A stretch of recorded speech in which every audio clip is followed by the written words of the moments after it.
I serve as the vicar here, and it is my delight to welcome you to the forum, whether you're here in person on Park Avenue or online at stbarts.org. And today is a very special day, because not only is it St. Bart's Day, but I am joined by this highly esteemed panel. And let me see if I can get everyone's names and titles right. Starting at the end, the Reverend Canon Andrew Mullins, Assistant Rector, the Reverend Deacon John Werenius, the Reverend Zach Niane, Senior Associate Rector, the Reverend Molly O'Neill Frank, Assisting Priest, the Right Reverend Dean E. Wolf, Rector, the Reverend Canon Stephanie Spellers, Assisting Priest, and the Reverend Meredith Ward, Associate Rector for Pastoral Care. How did I do? All right. So we are here to have you ask us anything. That's how this was billed, as we have time. So we'll try not to run out the clock too much. As I mentioned to those of you in person who are coming in, there are question cards on that center table. If you have a question, feel free to go up, grab a question card, write your question on the card, and then drop it in that glass bowl right there. If you're joining us online, you can submit your questions in the normal way on the YouTube channel, on the Facebook page, or by emailing me, pthompson@stbarts.org. But I have two questions as we're waiting for folks to submit questions. The first is, what did you do this summer? I went fly fishing with my family, and I went to Dallas, Texas to see my son in August, which needs to be reviewed. And I spent a week on Fisher's Island and preached to that community there. So, excellent. Others? I finished a book I've been working on for 3 years. It's now in the hands of the publisher. God help us all.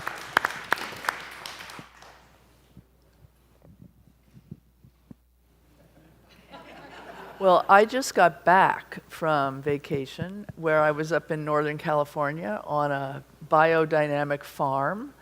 And that was an experience, interesting experience. Farm life is not my natural habitat. So it was quite a wonderful thing. And then earlier, I was also doing a little bit of a preaching circuit in New England, including on Fishers as well. Anyone else have things to report? I guess. Go ahead, Molly. I guess I'll just, because Fishers is a common. I was on Fishers Island on the weekends a bit, and in August am the August minister on this little tiny island that has a 10-week season for its summer chapel, which is very sweet, and invited some of my fellow clergy up to help do supply up there. So that was great fun. And I did a similar stint in Wyoming. Got to do 2 weeks in Grand Teton National Park, where the Episcopal Church has, the Episcopal Church has a beautiful chapel with a window over the altar that looks out. Like, it's not stained glass, but you don't need stained glass. The window looks out at Grand Teton. So it's one of those places where you start your sermon by just getting out of the way and letting people stare at the window. So that and General Convention. 2 weeks of life that I will never get back. yeah, I did that as well. I almost forgot. Andrew and Zach. Well, I dipped into the General Convention just for a couple days in Louisville, Kentucky, and helped Stephanie with the amazing revival that she was the key convener of. A few thousand Episcopalians celebrating Jesus and celebrating Michael Curry's 9 years as presiding bishop, and before we elected a new presiding bishop. So it was quite something, and a lot, actually, as much life as it took, it was life-giving too. And then did a good deal of traveling, was at a wedding in Munich, Germany, and then in June was able to do a continuing ed course through Bexley Seabury Episcopal Seminary, a low residential seminary out of Ohio that does an annual pilgrimage to London. So I got to visit churches in the east, north, south, and west of London, including our link parish, St. James's Piccadilly. So it was wonderful to be there with Dean and Ellen and Michael. We got to worship with them. We both did a bit of preaching and got to connect with their ministries on the ground and see them in action. It was great. I had a somewhat very calm summer, except for a trip to visit with 11, well, not all 11, but was 6 of my 11 grandchildren in Sun Valley, Idaho, which was wonderful. And then, much like Stephanie, there's a wonderful church there that looks out at the mountains behind it. No stained glass, just clear glass. And as you look up, you can see the top of the mountain. And when you preach there, you notice when people's eyes sort of go beyond you and start looking up further, you know they're doing paragliding off the top of the mountain. And so that's one of the things you must be aware of and look out for. Thank you all. And I spent time with family in Kansas and Washington, D.C., and was also in California for a wedding. Okay, so one more question before it's fully opened up. We'll start with Dean and then open it up to anyone else who'd like to answer. We've selected as our theme this fall For the Healing of the Nations, which comes from Revelation 22, the tree of life with its leaves for the healing of the nations. And I'm wondering, for you all, what relevance does this theme have for the world in which we're living right now? Boy, it feels like the perfect theme for this moment in our national life, in this moment in the life of the church. The nations are always in need of healing, but it seems that our nation and other nations around the world are desperate for the kind of healing that I think God brings to the world. So it feels very, very present. Thank you. Others? I went back to the text this morning in Revelation and noticed something new, that Revelation talks about this river of life flowing from the throne of God, and it actually says that the tree of life stands on both sides of the river. I'd never noticed that before. And at a time when we're so frequently asked to take sides, which side do you stand on? What a beautiful image of the all-encompassing embrace of God that is for all God's people, no matter which side you stand on any particular issue. The image that came to mind for me was almost like the river of God flowing through one of those giant redwoods in Northern California and just inviting us all into that warm embrace. So one of the, to get granular, things I did this summer as a chaplain at Memorial and as a part of the New York Presbyterian system was to say goodbye to the director of the department, who is somebody who is in charge basically of 70 chaplains that work across our entire city and in Westchester.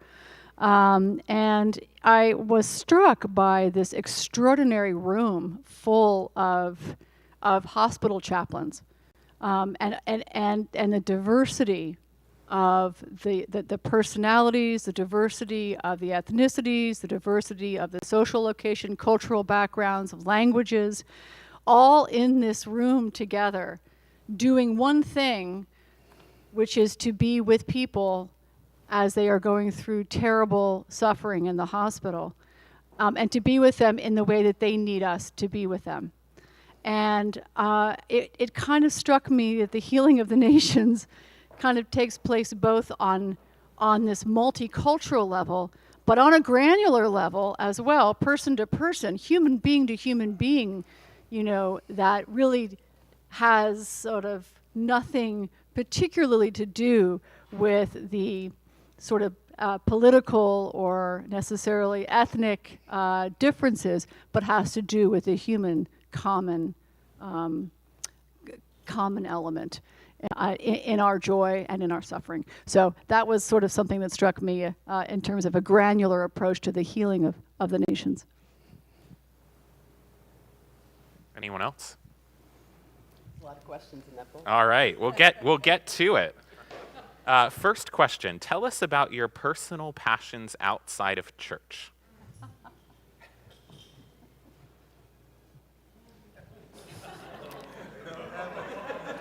Fly fishing. I am the world's worst violinist, but I enjoy it immensely. The rest of you have any personal passions? I am a huge, huge fan of the NFL. And so as soon as I leave church, I have a rhythm where I go to the grocery store, but I'm such an addict that I'm the person in the grocery store listening to games on my earbud, and I've got this NFL Plus subscription, so I can listen to a game anywhere, anytime. And so I'll be like standing at Trader Joe's in my collar usually and be like, "Ah!" Like, it's good, everybody. Yeah, it's good to be here in this church, and it's good to have that church as well. I think I'm always trying to figure out ways to spend time out of doors, hiking, fishing, hunting. I don't do much hunting anymore, so you can all relax. But the ability to be out and to be out with friends is the highlight for me. Peter knows I'm slightly obsessed with Barry's Boot Camp, which is a fitness kind of studio gym here in the city. They have locations throughout Manhattan and Brooklyn. It's kind of like the gym meets the nightclub with small group classes with very loud music and low strobe lights, and it's quite the, dare I say, cult experience. But they know me there. And they actually emailed the other day someone from management and said, would you like to do a Barry's partnership with St. Bart's? And it was quite the funny image that came to mind, thinking of all of us. So maybe I'll take you all sometime and we can give it a go on the treadmills. You have me to exercise. Any others? All right. Are there plans to reach the nuns, N-O-N-E-S?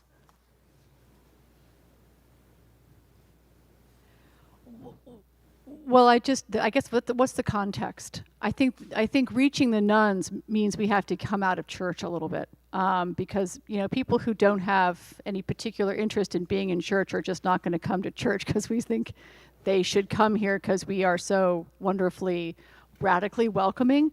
We have to leave church to be with people on an individual level to find out what is transcendent for them, what makes their hearts sing, in order to try to engage what they may find in a place like this, which meets that joy.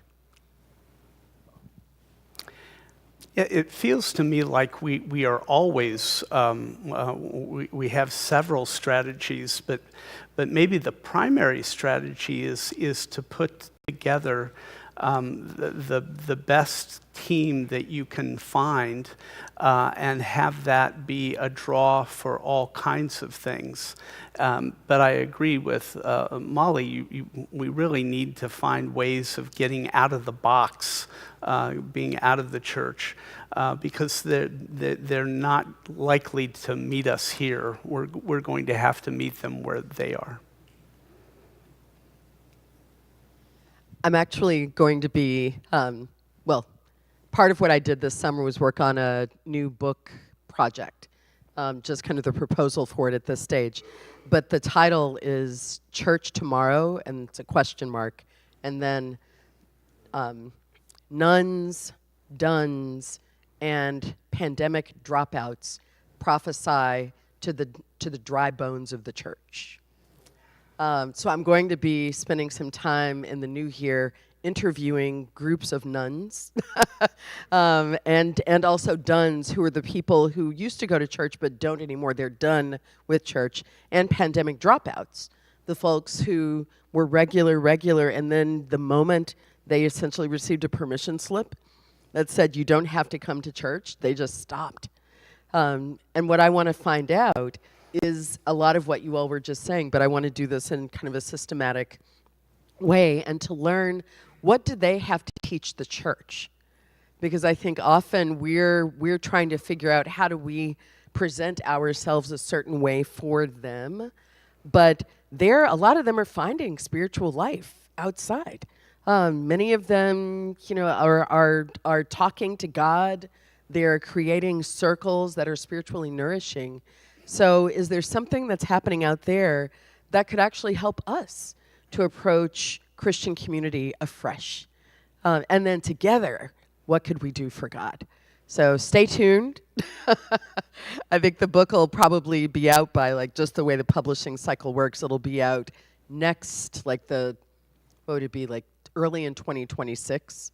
But I'm sure that I'll be in conversation with a lot of our family here at St. Bart's on this very topic.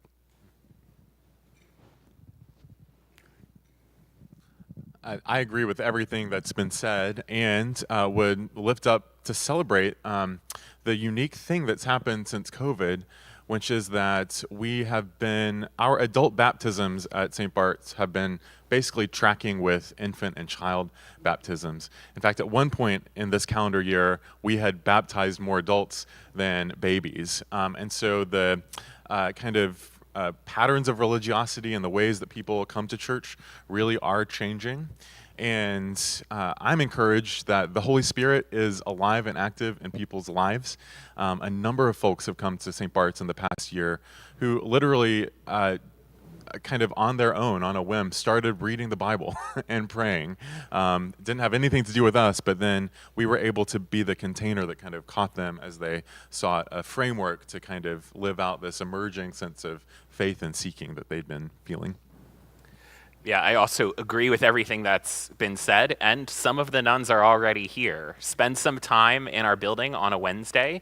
Talk to the people who just drop in. They have no connection to church other than seeing this beautiful building, walking in and being curious. Spend some time on our TikTok channel.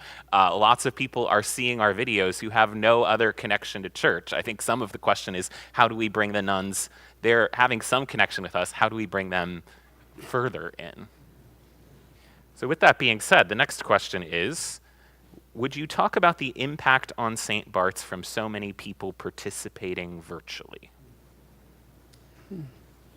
All the people who are watching us right now. Well, on the one hand, we are so glad that they are participating virtually. Our reach is much grander. This is much in the spirit of Tom Bauer's vision of having a television ministry at St. Bart's. We have people literally all over the world watching us on any given for any given service. So that's great, but buildings like this are made to be filled.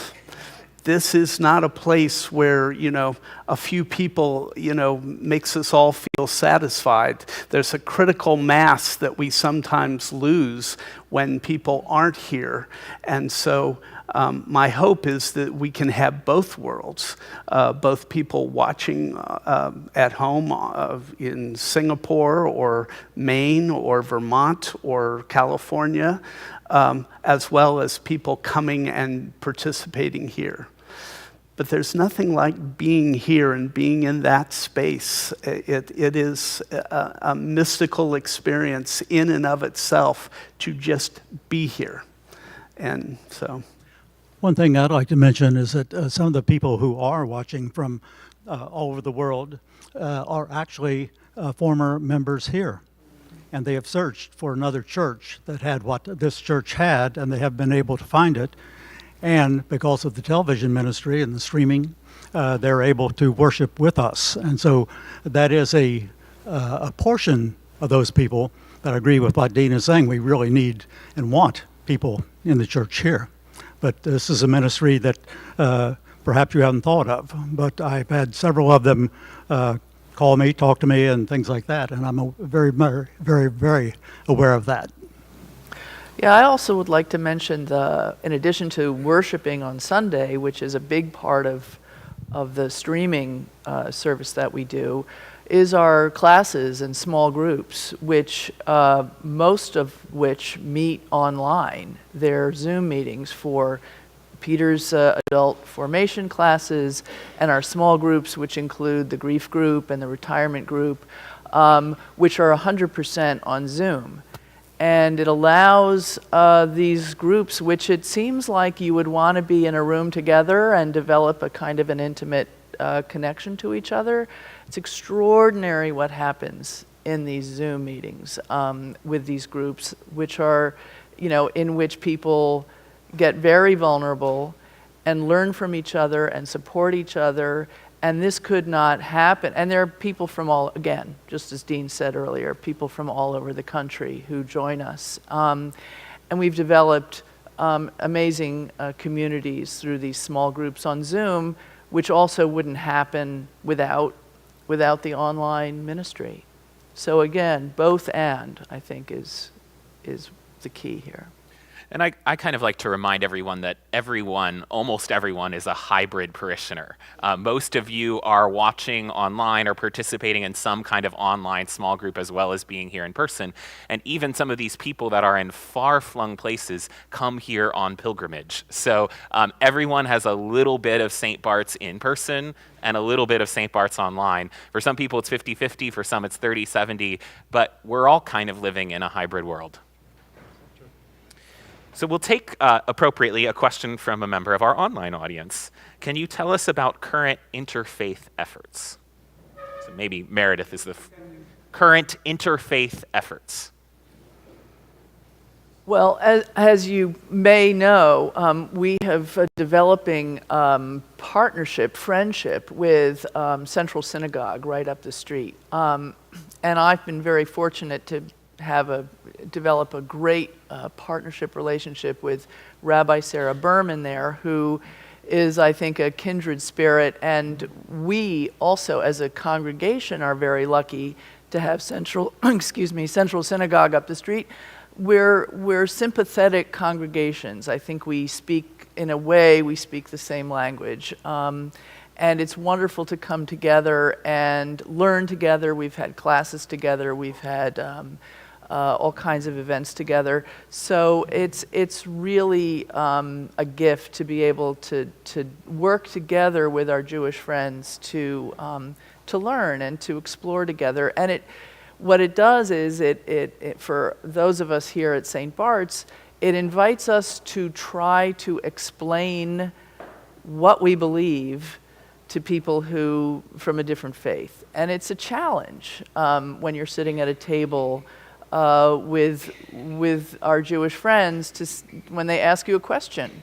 Well, you have to kind of explain it in a way that you would differently from someone sitting at the table with you here today. So that's exciting. We also, as you may know, had this kind of last-minute visit from Israeli hostage families over the summer.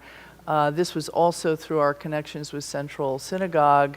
It was a completely last-minute event, and we were able, thanks to Dean, to throw it together on a Sunday afternoon.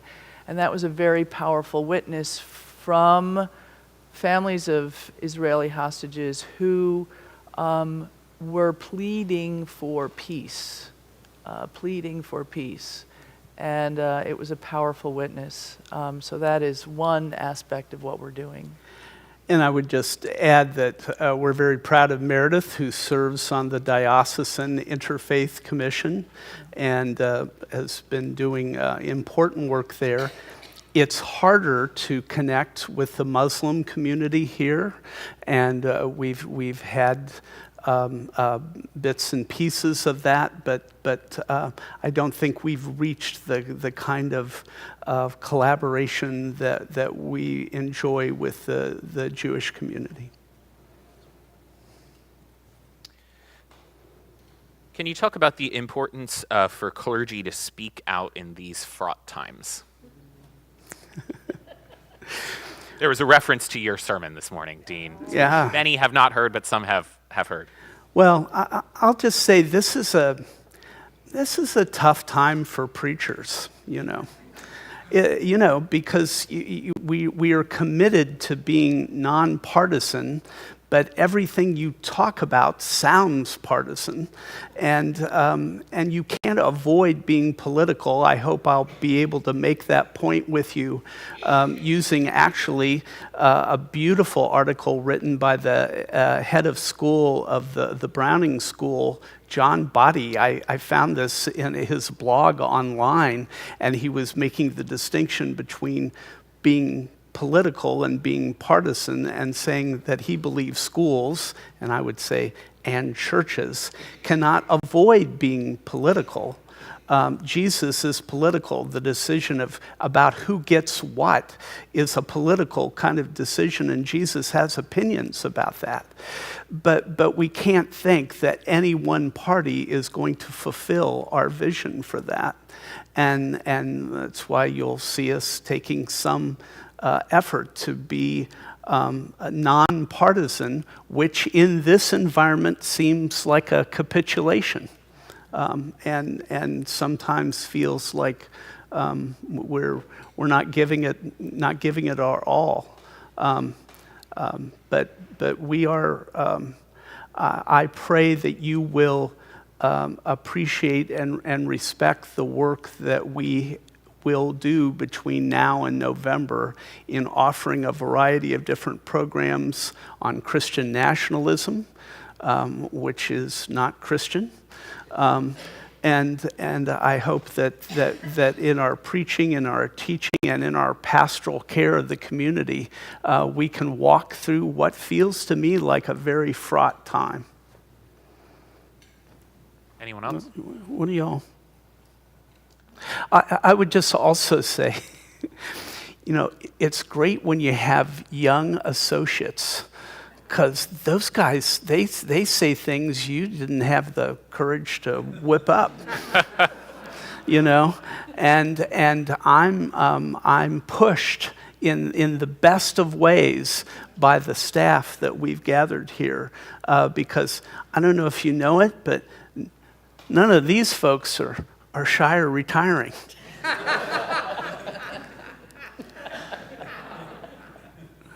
On that point, Please. my understanding of the vocation of preachers, one of the things we do is we stand and we gather folk at the intersection of God's story, the world's story, and this particular community's story. And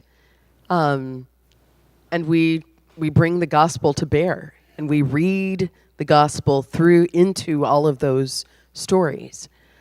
So I don't know a way to preach the gospel of Jesus Christ intersecting with our world and this particular community without landing in some spaces that some folks will say are political and even partisan. But we didn't choose to make it partisan. And that's a key for me, is if I'm preaching and the text is right there and we're preaching about poverty, it's not in order to tell people that, well, you should really be with the party that has, that has policies that align with the protection of the poor. I didn't say that. But I am saying that as Christians, as folk living out God's story, as folk embodying the gospel of Jesus Christ, you may find yourself in partisan spaces. You don't get attached to those spaces. You don't say, well, this is my group, this is my whatever, certainly not from the pulpit. But I believe that sometimes we get afraid as preachers of venturing into territory we've been told is partisan. And I believe that we need to take back the gospel and say, no, I didn't go here because it was partisan. I went here because Jesus already went there. But if there's a party that lines up with that, that's up to somebody else to discern. Or honestly, if there's a party that is not living out the gospel, but claiming Christianity. Somebody's got to say that that's not Christian too. And if that lands you in partisan space, stay in the conversation, stay there in love. Don't jump on your righteous, whatever horse, but we can't be silent either. You'll notice how the political space has come after us. We're not going after being political. We're talking about issues of great moral consequence, abortion, capital punishment, the way in which the immigrant is welcomed. These are all biblical themes, strong biblical themes. And so I find myself on a particular Sunday not wanting to go there and being dragged there. Hence my sermon this morning. Just something to add? Go ahead. I was just going to say that the only thing that occurs to me that hasn't been said yet is, from my perspective, I feel like we as preachers have to push aside any contempt we might have or any anger we might have when we're preaching. It's difficult because some of the things that we see around us are very scarring and bad to see.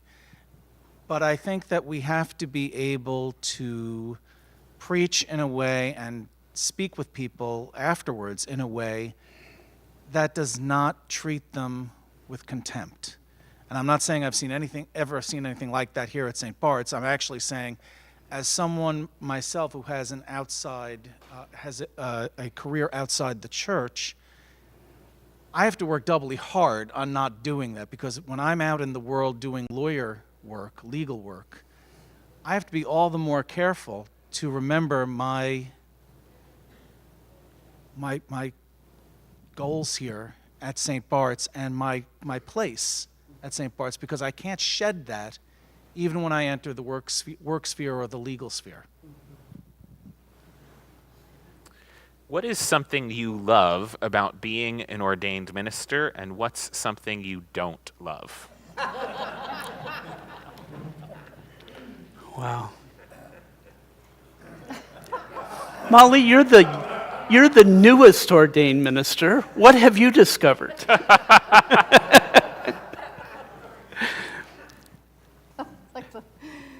One of the things I think maybe most of you know, I did my entire process of becoming an ordained minister backwards. I had a very, very long discernment and was board certified as a chaplain. My call to seminary was to be a hospital chaplain, and then I turned my sights to ordination. So, with very deliberate action, I really leaned into the call, and I feel like my whole life has been spent. My whole life as an adult has been spent working up to this place where I get to preach and I get to proclaim the gospel. It's a great honor and a culmination as opposed to a starting point for me in my young life. A culmination of a lot of things that have happened along the way. And so it is that piece of it that I love sharing, and I love meeting people where they are. I did not get into the role of clergy to really engage with the national polity of the church, and I still think I probably am not called to do that. Some of the committee work, maybe, but it's not. It's probably not where my true call is. I leave that to the bishops and.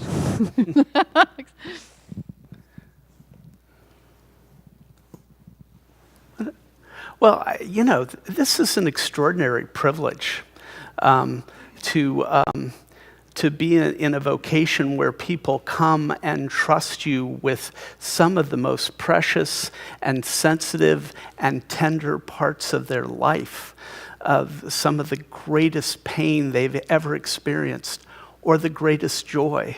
And you have a front row seat. You're invited to the table. I've never quite gotten over, I think, the privilege of that. We had a chaplain when I was at Virginia. He came from the Tidewater area of Virginia, and he once said, the only problem with daily morning prayer is it's so daily.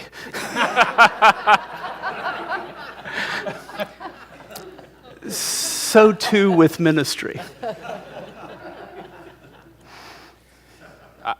I would say I love the variety of parish ministry. You're never doing the same thing hour by hour. Sometimes you're a musician, sometimes you're an academic, sometimes you're an administrator, sometimes you're by a bedside. There's so many different modes of yourself that you get to experience, and I love that variety.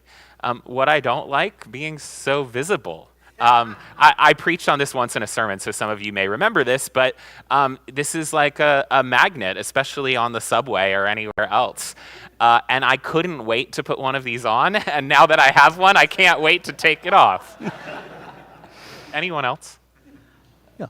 I'll just jump in along with what Dean was saying. It really is such an incredible privilege, and you wonder why people do trust you and why they come to you to talk about issues of their life. And it's something that I know all of us here hold with great respect, that you're open to that.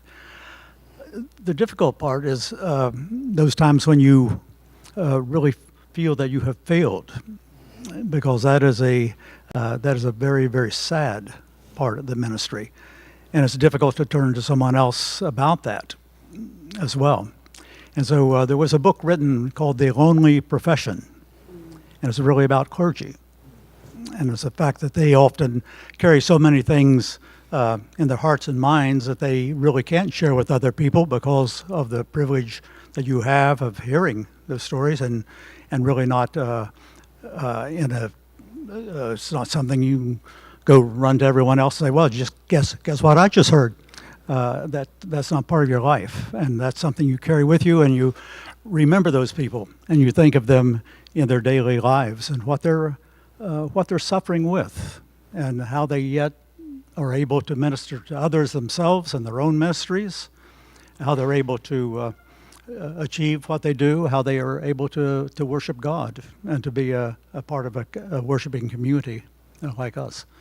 So I think that's a double-edged sword. It's the one of where you really are able to help people and respect that, and yet you carry in your heart those times when that didn't work out, and you sort of struggle with that. Thank you, Andrew. I agree with the variety. It's been said that the clergy is one of the last remaining generalist professions. You just get to have your hand in so many different kinds of work and projects. Something we talk about amongst the clergy is the hard thing is the perpetual, pervasive incompleteness of it all. Like, we never get to check the box and say, well, that person's life was transformed today. You know, it's an ongoing process as we continue to pray, finish then thy new creation, pure and spotless let us be. It's this ongoing project. So in a sense, it's kind of nice, God forbid, when the HVAC breaks and then you can fix it, because then you can check that off the box. But the ongoing transformation, it takes years and decades sometimes to see the fullness of the fruit that our ministry bears. I really have to agree with what Dean said about the incredible privilege of being allowed to, or being welcomed to, serve in this community. The people here around us today, you all mean a great deal to me, and being your deacon is an incredible gift. It's an astonishing gift, and one that I truly treasure. on things that, on the lesser side, on the to fully answer Peter's question, or the question Peter read to us. I'm not a morning person. Getting me here for 8 a.m. Mass is like, that's like loaves and fishes level of miracle. So. This is almost a universal condition of this particular staff. The secret is that none of us are morning people. We're thinking about the 11 p.m. and the 1 a.m. service. See if there's takers for that. So we're coming close to the end. I'll fit 2 more questions in. Dean, you can take this one first, but you can send it to me or Zach or others. What are the plans for the services now held in the chapel? Well, if you haven't been to the 9 o'clock in the chapel, I think it's we may have saved a service there because we felt like it was on life support in the main church. The resonance of the music and having everybody in the round is really quite wonderful. What it's going to look like will depend on how it's received, but I'm hoping more and more people will come to it. Yeah, we've been trying the 9 o'clock in a different format out. So now we've been trying it out and we're ready to share it with you. So if you'd like to come a little bit earlier and experience the 9 o'clock if you haven't, we suggest you do it. There's some really exciting things going on. Imagine Worship is now in the chapel. You want to talk about that, Zach? Yeah, it's been really marvelous to have the acoustics of that space and to be able to sit in the round together, worship together. During Imagine Worship, there's a time of kind of open space. During communion, folks can also go and light a votive candle or come up for prayers, and people kind of wander around the space and might come up to the clergy for prayers. Molly was there offering prayers on Thursday evening, and it went on for like, after the service, 20, 30 minutes. And I think that speaks into just the deep need for healing that so many of us are feeling right now. And so the chapel has been transformative for Imagine Worship. The tricky thing here is that mathematically, researchers say that you want to fill worship space up to about 60 or 70%. At 80%, a service will stop growing, and less than 50 or 60%, it will begin declining. Our challenge here is that we have a chapel that seats 100 max, and then we have a church that seats 1,100 max. There's not really anything in between to kind of reach a sweet spot that's somewhere between 100 and 1,100. And so that's part of the algebra that we're continually talking about in terms of the right structure for the services. And the one favor, if you do attend the 9 o'clock or the Imagine Worship, one of the services in the chapel that are in the round, if you go and sit on the other side, that does us a big favor because there are fewer open seats on the sections when you first walk in, and latecomers need to sit in those seats. They're not going to walk across while a service is happening. So if you're an early comer to the 9 a.m. or Imagine Worship, go and sit on the other side. Final question. And then we do have to stop. What is your favorite Bible verse? No, John, you have one in mind. Romans 8:28. For we know that all things work together for those who love God, for those who are the called according to his purpose. And I was going to say Romans 8:39, nothing can separate us from the love of God in Jesus Christ our Lord. That's mine. There was an old brethren hymn from Philippians, "For I know whom I have believed, and am persuaded that he is able to keep that which I've committed unto him against that day." I would sing it, but that would not be. Well, that seems as good a place as any to end, unless there's any more. Well, this is fun, and it should be fun to talk about things that are both important to the life of the church, but also to talk about things that are important to the life of your faith. It is a privilege, and I hope we'll do this again soon.